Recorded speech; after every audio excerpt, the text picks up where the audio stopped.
So hello everyone, फिर से नए वीडियो पे आप सभी का स्वागत है। आज के इस स्पेशल वीडियो में हम वर्ल्ड जियोग्राफी के चक्रवात एवं प्रति चक्रवात से बनने वाले सारे इम्पोर्टेंट सवालों को देखने वाले हैं। और वीडियो काफ़ी इम्पोर्टेंट रहेगा आपके आने वाली एग्ज़ाम के लिए, क्योंकि ये एसएससी में पूछा ही जाता है इस टॉपिक से क्वेश्चन। तो वीडियो को अंत तक ज़रूर देखना है, ठीक है।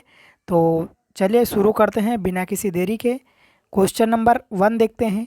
चक्रवात की उत्पत्ति किस प्रकार होती है? तो जो चक्रवात की उत्पत्ति होती है ये होती है दो भिन्न तापमान वाली वायु राशियों के मिलने से। तो दो भिन्न तापमान वाली, दो भिन्न टेम्परेचर वाली वायु राशियों के मिलने से चक्रवात की उत्पत्ति होती है, ठीक है। नेक्स्ट क्वेश्चन देखते हैं। क्वेश्चन नंबर 2 है हमारा, चक्रवात की दिशा क्या होती है? तो जो चक्रवात की दिशा मानी जाती है यह उत्तरी गोलार्ध में घड़ी की सुई के विपरीत और दक्षिणी गोलार्ध में घड़ी की सुई के अनुकूल मानी जाती है। तो ऑप्शन नंबर जो ए दिया है यहाँ पर सही आंसर होगा, जो कि चक्रवात की दिशा को बताता है। नेक्स्ट क्वेश्चन, क्वेश्चन नंबर 3 है, चक्रवात की आकृति इनमें से किस प्रकार होती है? तो जो चक्रवात होता है उसकी आकृति होती है अंडाकार, ठीक है। और ये एग्जाम में पूछा भी गया क्वेश्चन है, तो याद रखिएगा इसे। बढ़ते हैं नेक्स्ट सवाल की ओर। क्वेश्चन नंबर 4, चक्रवात का शांत क्षेत्र क्या कहलाता है? तो चक्रवात का शांत क्षेत्र कहलाता है चक्षु, ठीक है। दोस्तों अगर वीडियो पसंद आ रहा हो तो लाइक ज़रूर करना ताकि हमें भी मोटिवेशन मिल सके। नेक्स्ट सवाल है, चक्रवात की आँख एक विशेषता है। तो चक्रवात की जो आँख है उसकी विशेषता है क्या है? उष्णकटिबंधीय चक्रवात की। तो ऑप्शन नंबर ए इस क्वेश्चन का सही आंसर है। नेक्स्ट क्वेश्चन है, फ्रंटल वर्षा किस कारण से होती है? तो फ्रंटल वर्षा जो होती है वह चक्रवातीय गतिविधि के कारण होती है। किसके कारण? चक्रवातीय गतिविधि के कारण। तो याद रखिएगा इसे भी। सारे इंपॉर्टेंट क्वेश्चन है दोस्तों, याद रखिएगा आप। 7 नंबर क्वेश्चन है, निम्नलिखित में से कौन सा कथन सही है? तो दो कथन दिए हैं, देखते हैं। चक्रवात एक निम्न दाब तंत्र है, ठीक है, तो ये यहाँ पर सही है। उत्तरी गोलार्ध के चक्रवात में पवन संचलन दक्षिणावर्त है, तो ये भी यहाँ पर सही है। मतलब कि एक और दोनों जो दिए कथन है ये दोनों यहाँ पर सही आंसर हो जाएंगे, ठीक है। नेक्स्ट क्वेश्चन है, टी मापक जिसको कि टी स्केल के नाम से भी जाना जाता है, पर निम्न में से किसका मापन किया जाता है? तो टी स्केल पर जो मेज़रमेंट किया जाता है ये किया जाता है चक्रवातों की शक्ति का, ठीक है।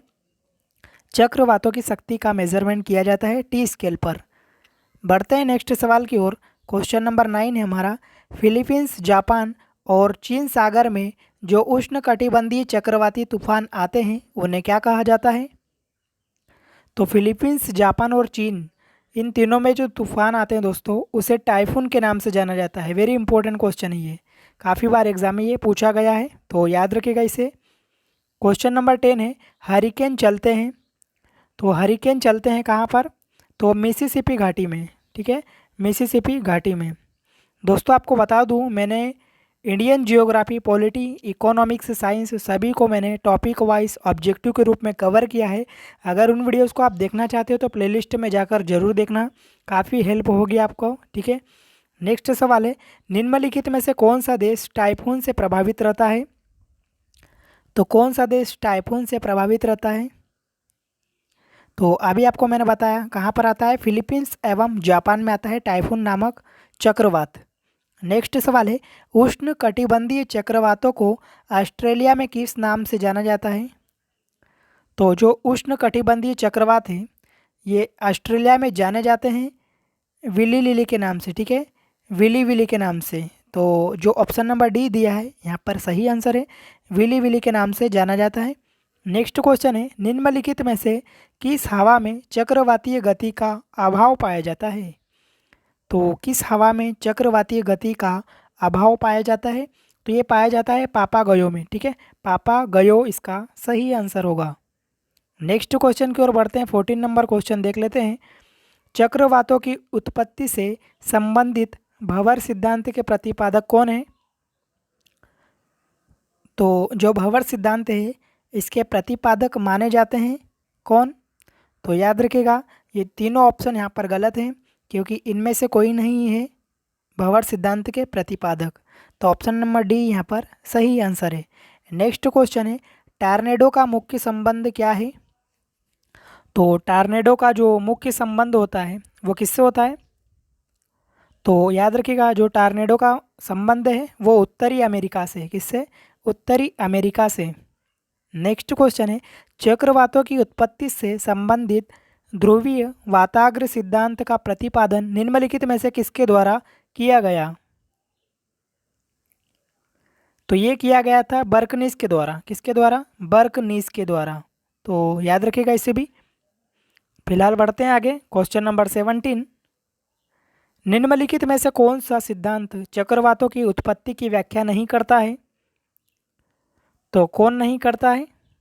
तो प्रगामी तरंग सिद्धांत। ठीक है दोस्तों, अगर वीडियो पसंद आ रहा हो, मेरी मेहनत अच्छी लग रही हो, ठीक है, और वीडियो से आपको अगर कुछ सीखने को मिल रहा है तो वीडियो को प्लीज़ लाइक करना, साथ में चैनल को सब्सक्राइब जरूर करना, ताकि ऐसे ही इंपॉर्टेंट वीडियो आपको डेली की तरह मिलती रहे। ठीक है, साथ में बेल आइकन को भी प्रेस कीजिएगा ताकि हमारा वीडियो का नोटिफिकेशन आपको टाइम पर मिल सके। ठीक है, तो बढ़ते हैं आगे। 18 नंबर क्वेश्चन है, टाइफून नामक चक्रवात से कौन सा क्षेत्र प्रभावित होता है? तो कौन सा क्षेत्र प्रभावित होता है? चीन सागर। तो चीन सागर प्रभावित होता है टाइफून नामक चक्रवात से। नेक्स्ट क्वेश्चन है, यहाँ पर आपको सही मिलान करना है। कौन सा चक्रवात किस देश में आता है ये आपको बताना है। तो जो चक्रवात नाम का जो उष्णकटिबंधीय चक्रवात है ये कहाँ पर आता है? तो ये आता है भारत में। प्रभंजन की अगर मैं बात करूँ तो ये आता है पूर्व एशिया में। टाइफून आपको मैंने बताया है कहाँ पर आएगा, तो संयुक्त राज्य अमेरिका, और विली विली ये ऑस्ट्रेलिया। ठीक है, उम्मीद है समझ में आया होगा। तो ऑप्शन नंबर डी जो दिया है यहाँ पर सही आंसर होगा इसका। ठीक है, तो देख लेना एक बार फिर से। तो बढ़ते हैं आगे। 20 नंबर क्वेश्चन है, प्रति चक्रवात की विशेषता है। तो क्या होगी प्रति चक्रवात की विशेषता?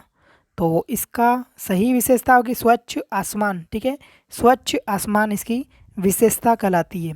नेक्स्ट सवाल है, उच्च दबाव वाली हवाएं जो केंद्र से बाहर की ओर चलती है क्या कहलाती है?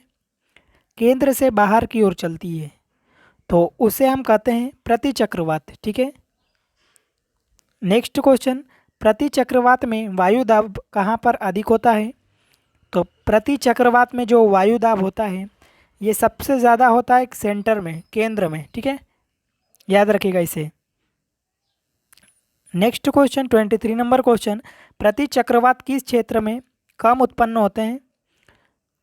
तो सबसे कम जो प्रति चक्रवात उत्पन्न होते हैं या देखने को मिलते हैं ये भूमध्य रेखीय क्षेत्र में होते हैं, भूमध्य रेखीय क्षेत्र में।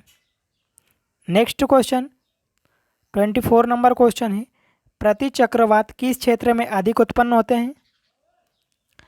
तो प्रति चक्रवात जो उत्पन्न होते हैं सबसे ज़्यादा ये होते हैं उपोष्ण कटिबंधीय उच्च दाब क्षेत्र में।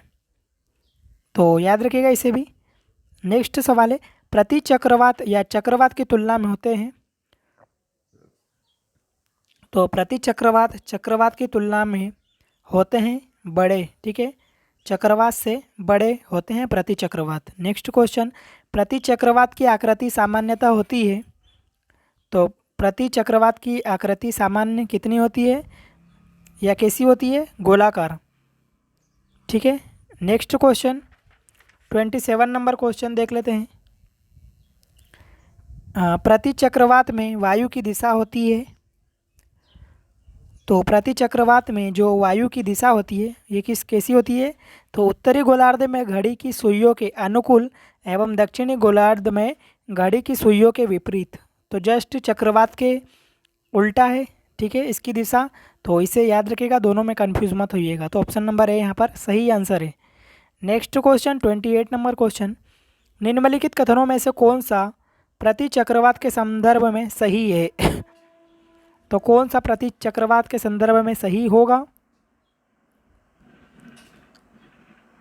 तो प्रति चक्रवात उच्च दाब केंद्र युक्त एक पवन तंत्र कहलाता है। तो ऑप्शन नंबर ए यहाँ पर सही आंसर रहेगा, जो कि इस प्रति चक्रवात के संदर्भ में बिल्कुल सही है। नेक्स्ट क्वेश्चन 29 नंबर 1, निम्नलिखित में से कौन सर्वाधिक विनाशकारी होता है? तो सर्वाधिक विनाशकारी होता है टार्नेडो, टार्नेडो, ठीक है। नेक्स्ट क्वेश्चन है टार्नेडो है, तो टार्नेडो क्या होगा? एक अति निम्न दाब केंद्र, एक अति निम्न दाब केंद्र होगा। देख सकते हो रेलवे के एग्जाम में ये पूछा गया क्वेश्चन है। अगला बढ़ते हैं अगले क्वेश्चन की ओर। चक्रवात कब होता है? इंपॉर्टेंट सवाल लगा लीजिए, पूछा गया क्वेश्चन है एसएससी में। तो चक्रवात कब आता है? तो जब केंद्र में निम्न दाब और चारों ओर उच्च दाब हो तब चक्रवात आता है। तो इसे याद रखिएगा, इंपॉर्टेंट सवाल है। नेक्स्ट क्वेश्चन 32 नंबर क्वेश्चन, निम्नलिखित कथनों पर विचार करना है आपको। तो देखते हैं क्या कथन है। चक्रवात में उत्तरी गोलार्ध में पवन प्रवाह की दिशा प्रति दक्षिणावर्त है। और दूसरा कथन में बोला है उष्णकटिबंधीय चक्रवात भूमि पर पहुंचने पर क्षीण हो जाता है क्योंकि कोष्णनम वायु की वृहत मात्रा में पूर्ति नहीं होती है। तो आपको बताना है कि दोनों कथनों में से कौन सा कथन सही है। तो जो दोनों कथन है दोस्तों यहाँ पर सही हो जाएंगे, ठीक है। तो उम्मीद है सभी क्वेश्चन आपको अच्छे लगे होंगे। अगर वीडियो पसंद आया हो तो फिर से कहूँगा लाइक ज़रूर करना, दोस्तों के साथ इसे फेसबुक व्हाट्सएप एजुकेशनल ग्रुप में ज़रूर शेयर कीजिएगा। और अभी तक हमारे चैनल को आपने सब्सक्राइब नहीं किया है तो प्लीज़ सब्सक्राइब करके बेल आइकन को ज़रूर प्रेस कीजिए, ठीक है।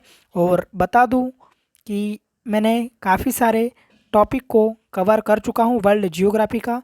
अगर उन वीडियोस को आप देखना चाहते हो तो आई लिंक से क्लिक करके आप डायरेक्ट देख सकते हो, या आपको डिस्क्रिप्शन में सारी प्लेलिस्ट मिल जाएगी, वहां से जाकर आप ज़रूर वीडियो को देखिएगा, काफ़ी हेल्प होगी। क्योंकि आप जानते हो आने वाली एसएससी एग्ज़ाम में इन्हीं वीडियो से आपको क्वेश्चन देखने को मिलेंगे। तो चलिए मिलते हैं नेक्स्ट वीडियो में, जब तक के लिए जय हिंद, ऑल द बेस्ट।